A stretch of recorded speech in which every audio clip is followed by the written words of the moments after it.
감사합니다. 주님 은혜가 우리 성도들 모두에게 함께하기를 예수님의 이름으로 간절히 축원합니다. 우리 옆에 있는 분들에게 인사하기 원합니다. 예수님의 이름으로 사랑합니다. 예수님의 이름으로 사랑합니다. 예수님의 이름으로 사랑합니다. 6월 나라 민족을 해서 기도하는 달로 하나님 앞에 영광 돌리고 있습니다. 특별히 은혜 중에 나라 민족을 위한 새벽 작전 기도회를 마쳤습니다.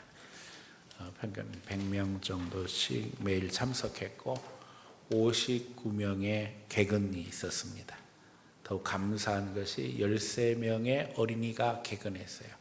물론 엄마 아빠와 같이 나와서 가능한 일이었겠지요. 한 번이라도 참석하신 분이 130명 이상 되는 것으로 이렇게 파악이 되고 있습니다. 개근하신 분들에게는 선물이 준비되어 있습니다. 나가실 때에 감사 노트를 받아가시면 되겠고요. 아이들을 위해서는 카페 이용권 준비해서 선물하기로 했습니다. 아이들이 딱 끝나고 5일째 되는 날 제가 문에 나서자마자 뛰어와서 그러더라고요. 목사님 선물은 언제 주나요? 선물은 뭘 주나요? 감사하고 또 아이들이 믿음 안에서 좋은 추억이 되어지고 또 하나님 앞에 기도하는 것을 배워서 신앙의 역사를 이루어가기를 원합니다. 또 지난 주 오후에는 경찰 선교회에서 헌신 예배를 드렸습니다. 은혜 중에 하나님 앞에 감사했고 금요일 심야 기도의 시간에는 대만 선교사인 김진희 선교사님의 간증 시간이 있었습니다. 시간마다 때를 따라 하나님이 은혜를 베푸시고 또 그 가운데 적극적으로 협력하는 성도들에게 진심으로 감사를 드립니다.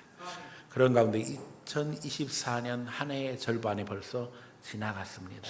오늘 6월 30일 6월 마지막 주일로 예배를 드리고 있는데 진짜 지난 시간을 기억하며 감사의 제목을 찾게 되어집니다. 진짜 감사할 것이 많습니다. 목사로서 감사한 것은 하나님의 은혜로 교회가 평안했다는 것과 또 성도들이 말씀대로 살려고 애쓰고 헌신했다는 겁니다. 그런 가운데 올해 반년 동안 40여 명의 성도들이 등록을 했고 오늘은 또 새가족 수료와 파티도 오후에 있습니다. 또 기회가 될 때마다 헌신하는 성도들이 늘어나고 있는 것에 얼마나 감사한지 모르겠어요.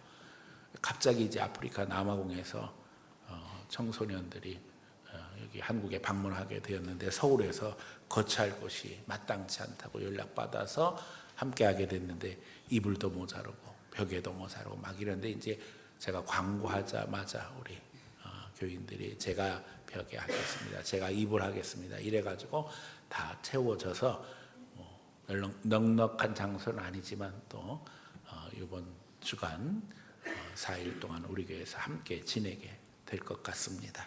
혹시 만나시면 격려해 주시고 또 반갑게 마주해 주시기를 부탁드리고요.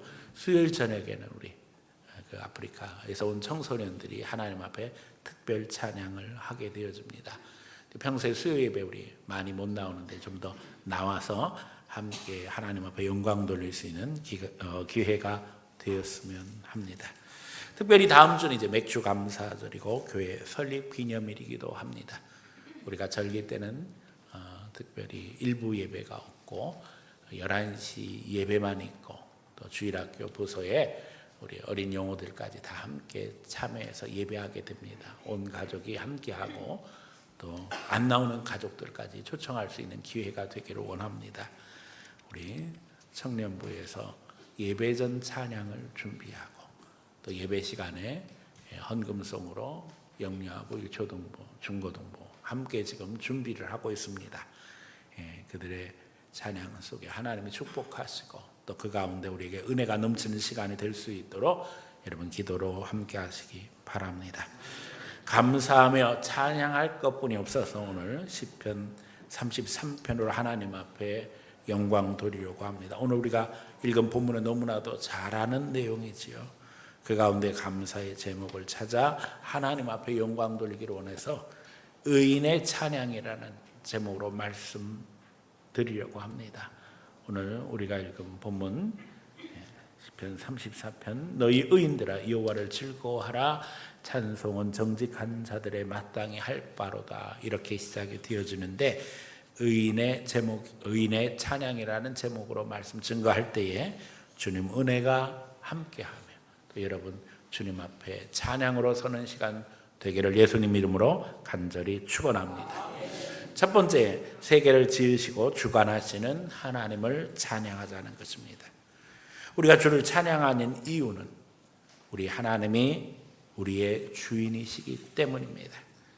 성경은 하나님이 우리 인간을 창조하셨고 또 온 세계를 창조하셨음을 분명하게 드러내고 있죠.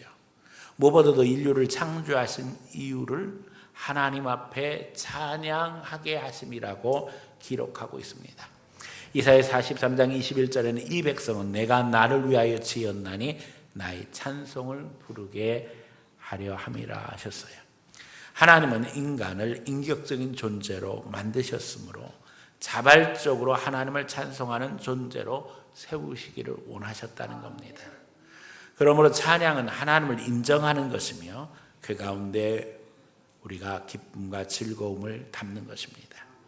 여기 하나님이 주시는 감격과 감동 속에 은혜가 부어지는 것이 찬양입니다. 그러기에 우리는 찬양 속에 더 기뻐하며 감사하며 하나님의 은혜를 누리게 되는 것입니다. 그러나 우리가 하나님을 주인으로 인정하지 못한 채 찬양 속에 그저 기쁨, 즐거움 그 정도의 수준에서 추구하며 또 감격과 감동을 사모한다면 죄송하지만 거기에는 마귀의 책동, 도전, 시험거리만 있을 뿐입니다. 찬양에 있어서 주인공은 하나님이시지 우리가 절대 될 수 없다는 겁니다.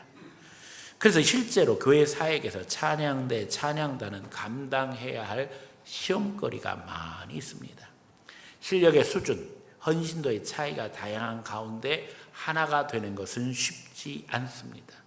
그래서 영적으로 하나 되지 않는다면 온전한 찬양으로 나아갈 수 없다는 것입니다. 예배에서 목사가 설교를 해서 하나님의 말씀을 전하는 것 이상으로 찬양의 비중은 큽니다. 그런데 마귀는 그 사이에 틈을 타고 찬양하는 한 사람 한 사람이 마치 주인공인 것처럼 착각하게 함으로 말미암아 하나님의 영광을 가리게 된다는 거죠. 그렇게 되면 아름다운 화음, 멜로디 이런 건 다 중요하지 않은 거예요. 목사도 마찬가지입니다. 여기서 목사가 주인공이 돼서 말씀을 전한다고 하면 그 교회는 이단 사이비 집단이 돼요. 오직 하나님의 말씀을 증거하고 그 가운데 하나님의 영광 받으시도록 하는 게 말씀 증거의 목표입니다. 그래서 저는 늘 두렵습니다. 제가 하나님의 영광 가리게 될까 봐, 제 얘기를 함으로 말미암아 하나님의 뜻이 어긋나게 될까 봐. 그래서 늘 항상 죄송한 얘기지만 은혜를 끼쳐야 된다라기보다는 사고치지 말아야지.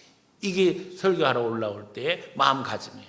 왜냐하면 쓸데없는 말 해가지고 사람들 시험 들게 하면 오히려 증거하지 못한 것만 못하죠.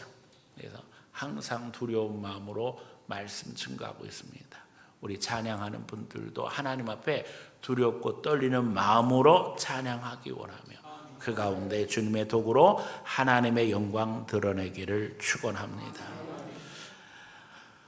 실력의 수준, 헌신도의 차이가 다양한 가운데 우리가 영적으로 하나 되지 않는다면 온전한 찬양으로 나아갈 수 없습니다. 찬양 사역을 위해서도 여러분 끊임없이 기도해 주시기 바랍니다. 우리가 아무리 열심히 해도 프로를 능가할 수는 없습니다. 우리의 대다수는 아마추어입니다. 결국 신앙으로 하지 않으면 감격 속에 찬양하기는 불가합니다. 제가 설교할 때도 늘 이야기하지만 내가 은혜 받지 못하면 우리 성도들에게 은혜를 전달할 수 없습니다. 찬양을 하는 모든 분들도 마찬가지입니다.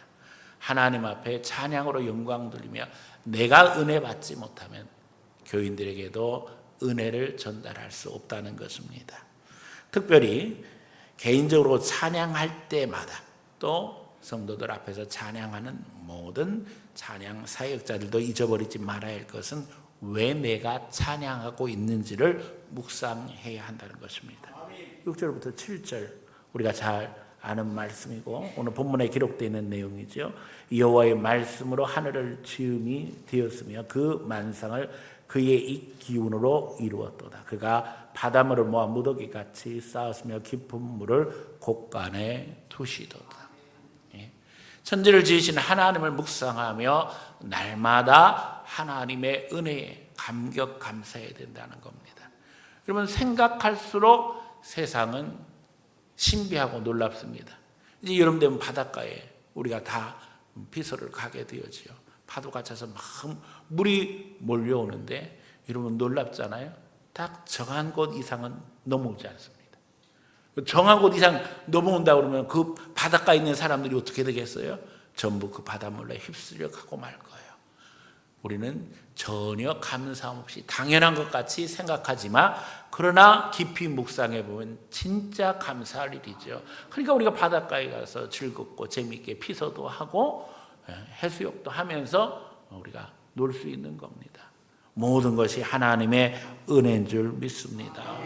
또 8절 9절은 이렇게 말씀합니다. 온 땅은 여호와를 두려워하며 세상의 모든 거민들은 그를 경외할지어다. 그가 말씀하심에 이루어졌으며 명령하심에 견고하게 섰도다. 말씀으로 모든 것을 다 창조하신 하나님이 오늘도 우리 가운데 역사하신다는 거예요. 놀라운 것은 천지를 창조하시고 하나님이 그냥 내버려 두신 것이 아니라 지금도 개입하시고 주장하시며 인도하신다는 거지요. 경영하고 계시는 분도 하나님이시라는 거예요. 우리가 연습을 하고 화음을 만들기 위해 노력하는 것은 우리가 바로 창조주이신 하나님 앞에 서 있기 때문입니다. 그러기에 거기에 내 기교, 내 생각, 내 감정은 설 자리가 없는 것입니다. 더욱이 감사할 것은요, 하나님은 진실하시고 정직하시다는 거예요. 어제나 오늘이라 동일하시다는 거예요. 그러니까 우리가 열심히 하나님을 배우게 되면 하나님에 대해서 깨닫게 되지만 그 진리는 영원한 것이죠. 하나님은 오늘도 정직과 진실로 우리를 대하고 계십니다. 모든 것을 질서 속에 계획하시고 하나님의 정의로 인도하심으로 그 가운데 우리가 하나님의 역사를 이루게 하고 계셔요. 그러므로 우리는 그 가운데서 하나님의 뜻을 배우게 되어지고 순종하게 되어집니다. 서양의 과학 발전에 있어서 목회자나 신학자들의 위치는 탁월했습니다. 왜냐하면 이유는 하나님이 만드신 세상에 어떤 질서가 부여되었는가를 연구하는 것이 그들의 주제였기 때문입니다. 만유인력을 발견한 아이작 뉴턴의 묘비문입니다. 이런 만유인력을 발견한 아이작 뉴턴을 모르는 분은 없을 것입니다. 그의 묘비문에는 이렇게 기록되어 있습니다. 이곳에 아이작 뉴턴경이 묻혀 있나니 신성에 필적하는 지성의 힘으로 행성의 운행과 형상, 해성의 경로, 대양의 조석을 자신의 수학으로 불밝혀 처음으로 설명하였다. 여러 광선의 차이점과 여기서 생겨난 여러 색상의 이전에는 어느 누구도 의심하지 않았던 성질을 탐구하였다. 자연과 고대와 성경에 면밀하고 예리하며 충실한 통역자인 그는 지극히 선하시고 위대하신 하나님의 위엄을 철학으로 확립하며 하고 복음의 간결함으로 그의 방식으로 표현했다. 인간들이여 이토록 위대한 인류의 영광이 있었음을 기뻐하여라. 뉴턴이 하나님 앞에 인류의 질서를, 창조의 질서를 연구하기 위해서 노력했다는 사실은 우리에게 잘 알려지지 않은 내용입니다. 그는 청교도였고 신학자였습니다. 하나님이 창조하신 세상이 어떻게 운행되는가에 관심을 갖고 자연과학을 발전시켰습니다. 천문학, 지리학, 지질학 이런 것들이 그의 연구 대상이 되었던 것입니다. 거기서 만유인력이라고 하는 법칙이 발견되게 된 것입니다. 이러한 것들은 과학의 영역에서뿐만 아니라 예술의 영역에서도 계속되어 왔습니다. 우리가 잘 아는 음악가 요한 세바스찬 바하는 그의 음악을 수학에 비교해 사람들이 설명하기도 합니다. 정확한 계산 속에 주제는 연주되고 반복되면서 연주가 변주가 되기도 하고 발전하며 아름다움을 증폭시켜 나갑니다.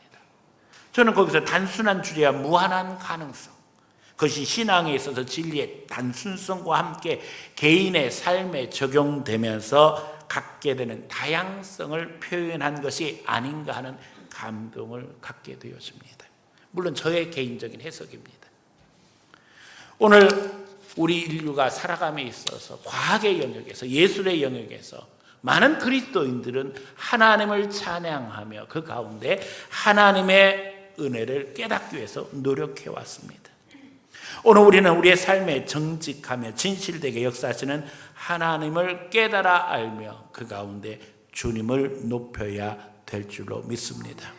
정의와 인자하심으로 우리를 돌보시는 하나님은 지금도 우리 삶 속에서 말씀을 통해서 감동하시며 찬양으로 우리를 인도하십니다. 그러기에 지금도 우리는 새 노래로 주님을 찬양하며 예배할 수 있는 것입니다. 매일 주시는 은혜가 새롭기에 우리가 부르는 찬양은 똑같은 가사, 똑같은 곡조일지라도 늘 새로운 감동으로 감격 속에 하나님 앞에 드려질 수 있다는 것입니다. 더욱이 가장 중요한 것은 우리가 구원받은 하나님의 백성이라는 것입니다.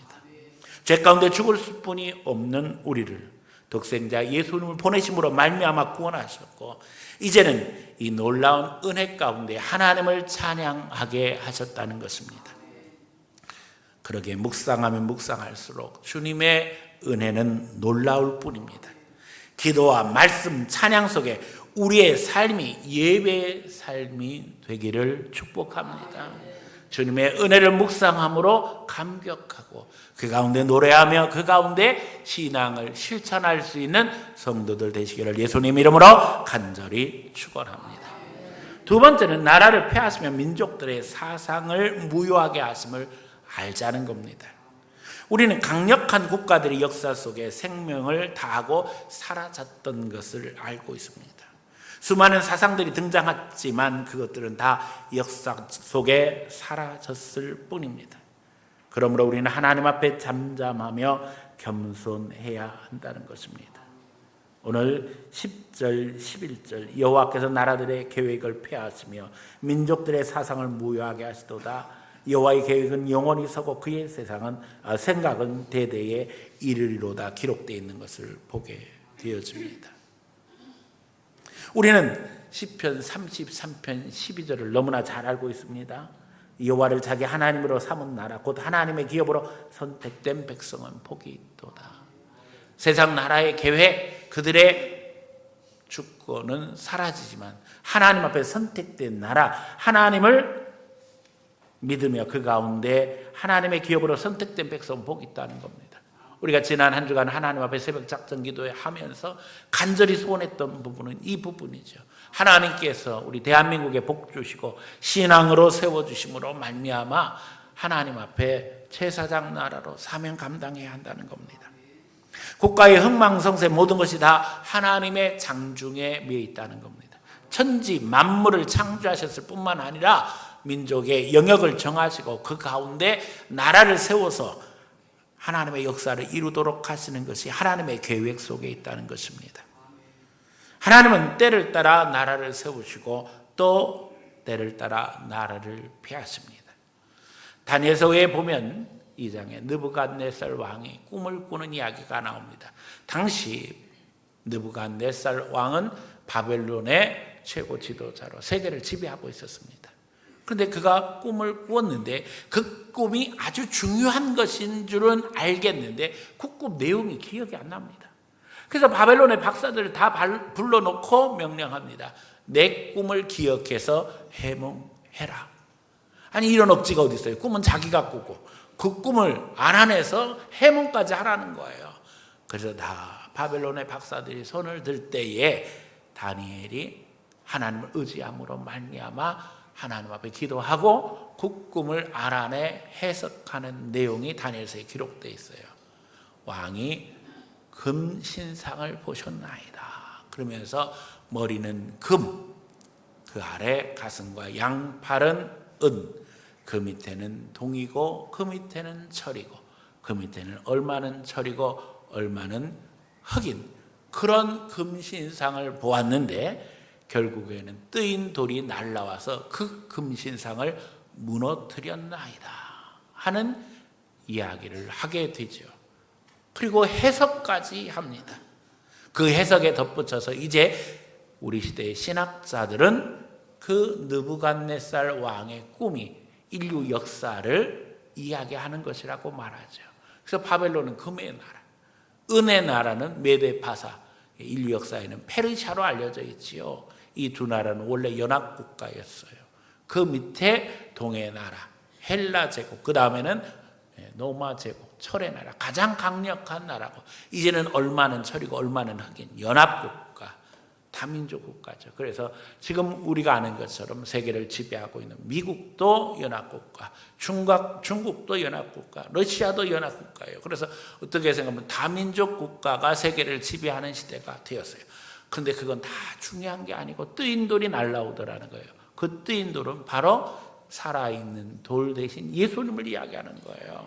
그래서 뜨인 돌이 날아오매 그 신상은 무너지고 돌이 태산같이 쌓였는데 이게 곧 하나님의 나라, 하나님의 백성을 이야기하는 거예요.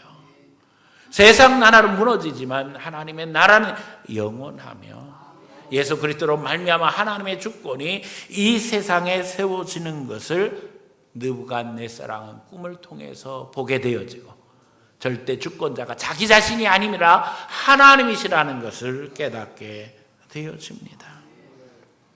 그러기에 우리가 살고 있는 우리 대한민국이 하나님 나라 되기를 갈망하며 기도했던 것입니다. 6월 한 달 내내 나라 민족을 해서 기도하고, 특별히 지금 나라 민족이 너무나도 어려운 상황이기 때문에 한 주간 기도하는 가운데 감동 속에 새벽 작전 기도회를 정하고 온 교인이 나와서 어린아이들까지라도 하나님 앞에 간절히 기도해야 된다는 소망 속에 우리가 한 주간 기도하며 하나님 앞에 영광 돌렸습니다.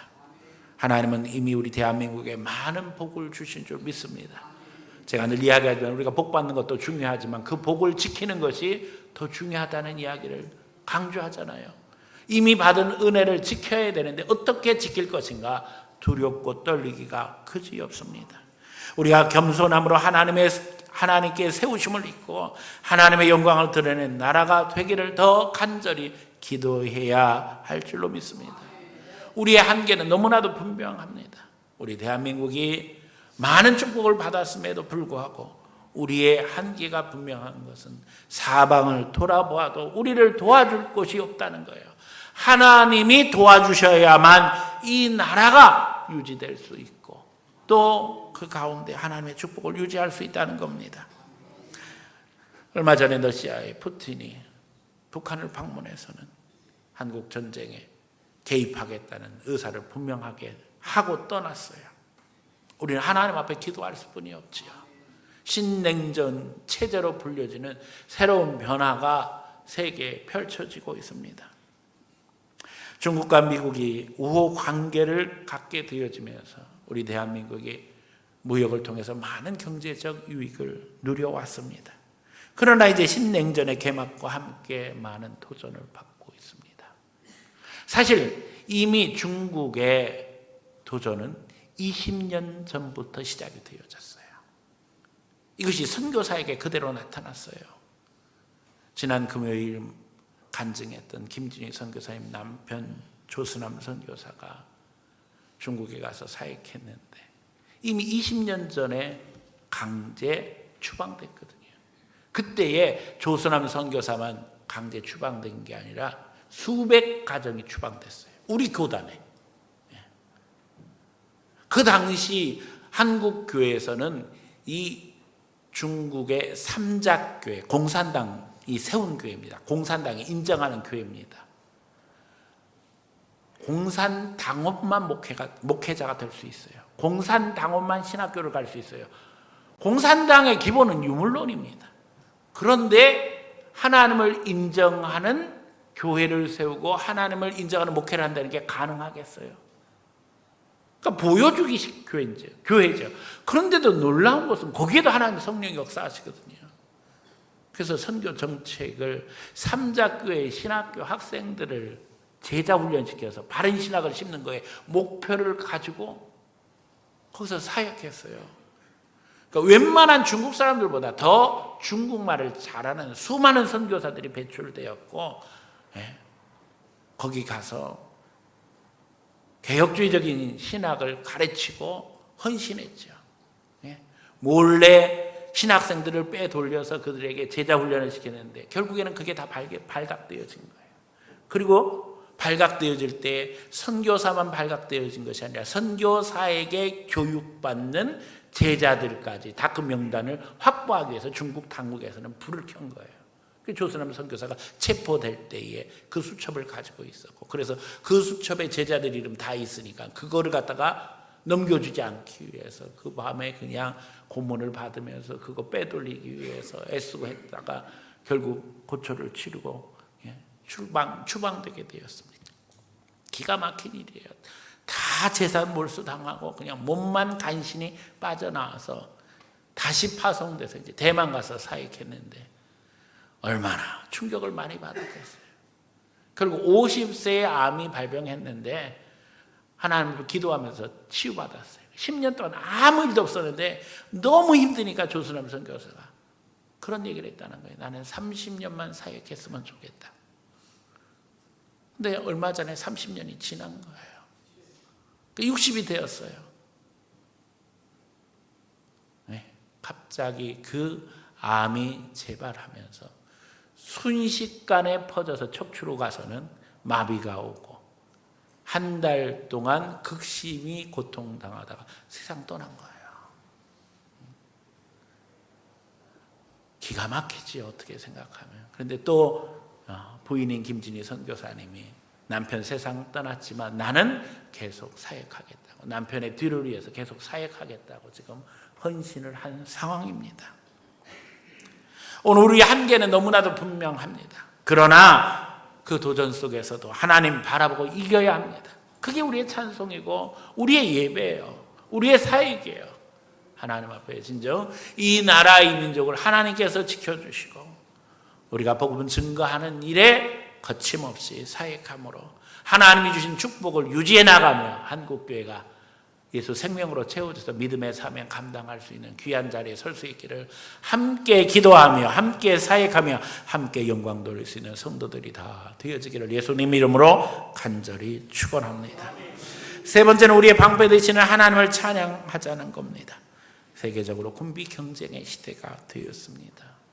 우리 대한민국의 군사력이 세계에서 4위, 5위로 평가될 만큼 강력한 군대와 무기체계를 갖추게 되었어요. 그럼 오늘 본문은 이야기합니다. 많은 군대로 구원 얻은 왕이 없다는 거예요. 16절 보세요. 많은 군대로 구원 얻은 왕이 없으며 용사가 힘이 세어도 스스로 구원하지 못하는도다. 구원하는 데 군마는 헛되며 군대가 많다 하여도 능히 구원하지 못하는도다. 여호와는 그를 경외하는 자 곧 그의 인자하심을 바라는 자를 살피사 그들의 영혼을 사망에서 건지시며 그들이 굶주릴 때에 그들을 살리시는도다. 결국 하나님이 도와주시지 않으면 안 된다는 거예요. 그래서 우리 대한민국 건국하면서부터 그걸 알았기 때문에 군대 안에 군목제도를 만들었습니다.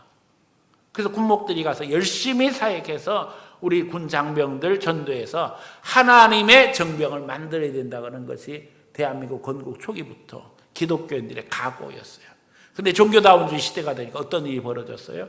군승도 들어오고 군신부도 들어오고 이제는 온갖 종교들이 다 들어와서 그들의 종교를 선전하고 있는 상황이 되었어요. 군대 안에서 영적 전쟁이 벌어지게 된 거지요. 여러분, 오늘 우리의 사명을 분명하게 점검하며 하나님의 도움 없이는 이 나라 이 백성이 온전할 수 없다는 사실을 기억하며 주님의 인자하심을 바라며 또 그 가운데 기도해야 될 줄로 믿습니다. 우리의 마음이 하나님을 향하여 즐겁고 기쁘기를 원합니다. 그의 계획 속에 도우심을 얻었음을 고백하며 믿음으로 하나님을 찬양하기 원합니다. 하나님께서 이 나라 이 민족을 지켜주셨을 뿐만 아니라 교회를 지켜주셨고 우리 개인 가정을 하나님께서 보호하셨기에 오늘 우리가 이 자리에서 예배하고 있습니다. 제가 늘 이야기하지만 우리는 전쟁의 터전 위에 서 있어요. 이 항동이 인천 상륙작전 때에 서울로 올라가던 루트였어요. 우리 뒤에 있는 천왕산과 그 맞은편에 있는 계웅산에서 서울 탄환로에서 아주 큰 전투가 벌어졌었어요. 예, 이쪽에는 유엔군이 서고 저쪽에는 인민군이 서서 서울 안 뺏기려고 인민군은 사수하기 위해서 전투하고 우리는 뺏기 위해서 전투하고, 그래서 수많은 사람들이 죽은 그 자리에 우리가 지금 여기 서서 살아가며 예배하며 신앙생활하고 있어요. 나라 민족을 해서 기도하지 않으면 안 됩니다. 오늘 주님의 보호하심 인도하심 가운데 우리가 서 있음을 잊어버리며 하나님 앞에 기도하며 믿음으로 찬양하기 원합니다. 특별히 오늘 설교 제목은 의인의 찬양입니다. 본문은 너희 의인들아 여호와를 즐거워하라, 찬송은 정직한 자들의 마땅히 할 바로다 하는 구절로 시작이 되어집니다. 여기서 우리는 의인의 의미를 알아야 합니다. 율법을 잘 지킨 자가 아니라 보혈로 은혜 속에 들어온 자를 의미하는 것입니다. 예수님이 우리 위해서 십자가 지심으로 말미암아 이제는 그 피의 대가로 죄 씻음 받음으로 하나님 앞에 우리가 의롭다 하심 받았습니다. 하나님의 자녀로 살고 있습니다. 그러므로 예수 보혈의 감격 속에 들어가길 원합니다. 십자가를 바라보며 나를 위해서 십자가 지신 예수님을 감격하며 아들을 아낌없이 내어주신 아버지의 사랑에 감격함으로 주님을 찬양하기 원합니다. 그 감격 속에 들어갈 때 비로소 세상이 다르게 보이며 하나님의 창조의 비밀 속에 귀한 진리들을 깨닫게 되는 것입니다. 그래서 깨달음으로 하나님을 찬양하게 될 때 그 찬양은 하나님 앞에 드리는 새로운 노래가 되어지는 것이고 그 속에 진정한 감격과 감동이 전달되는 것입니다. 오늘도 삶 속에서 만나주시기를 원하는 주님을 만나며 그 감격 속에 주님을 찬양하시기 바랍니다. 함께 노래하며 감격하되 주님을 바라봄으로 말미암아